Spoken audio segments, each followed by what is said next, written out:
Hello friends, എല്ലാവർക്കും ഞങ്ങളുടെ പുതിയ വീഡിയോയിലേക്ക് സ്വാഗതം. പച്ച ചക്ക കൊണ്ടുള്ള ഒരു മുറുക്കാണിത്.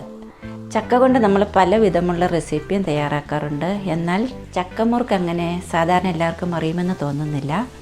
ഇത് നല്ല ടേസ്റ്റാണ്, അതുപോലെ വളരെ ഈസി ആയിട്ട് ഉണ്ടാക്കാനും പറ്റും. നമുക്കിതെങ്ങനെയാണ് തയ്യാറാക്കുന്നത് എന്ന് നോക്കാം. Welcome to LS kitchen.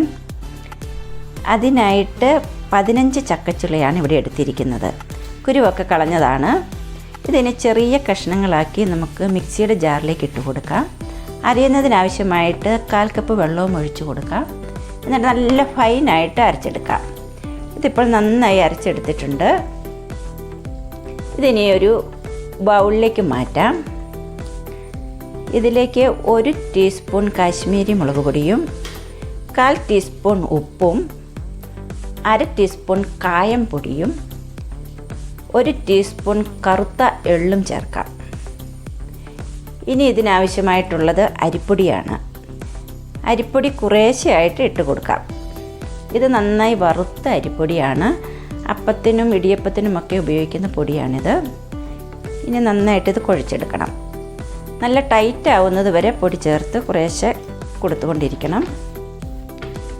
ഇതിപ്പോൾ നല്ല ടൈറ്റ് ആയിട്ടുണ്ട്, അതുപോലെ നല്ല സോഫ്റ്റുമായിട്ടാണുള്ളത്. ഇനി ഒരു സേവനാഴി എടുക്കാം. അതിൻ്റെ സ്റ്റാറുള്ള അച്ചെടുക്കണം. അതിട്ടിട്ട് കുഴിച്ച് വെച്ചിരിക്കുന്ന മാവ് ഇതിലേക്ക് കുറേശ്ശെ ഇട്ട് കൊടുക്കാം.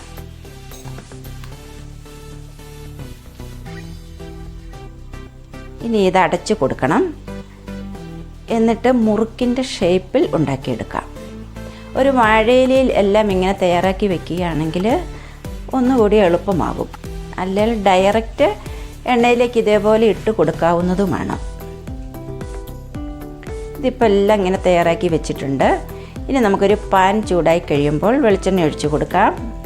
എണ്ണ നന്നായി ചൂടായതിന് ശേഷം നമ്മുടെ ചക്ക മുറുക്ക് ഓരോന്നായിട്ട് ഇട്ട് കൊടുക്കാം. ആദ്യം ഹൈ ഫ്ലെയിമിലും പിന്നെ മീഡിയം ഫ്ലെയിമിലും വേണം. മറിച്ചിട്ട് കൊടുത്തതിന് ശേഷം നന്നായി മൂത്തെന്ന് തോന്നുമ്പോൾ കോരിയെടുക്കാം. അങ്ങനെ ബാക്കി കൂടി ഇതേപോലെ തയ്യാറാക്കി എടുക്കാം.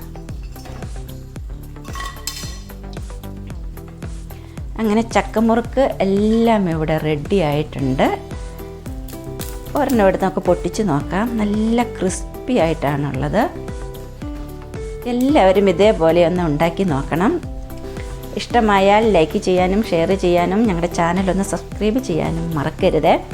ഇൻഗ്രീഡിയൻസ് എല്ലാം ഡിസ്ക്രിപ്ഷനിൽ കൊടുത്തിട്ടുണ്ട്. ഇനിയും മറ്റൊരു റെസിപ്പിയുമായിട്ട് വീണ്ടും വരാം. Thanks for watching.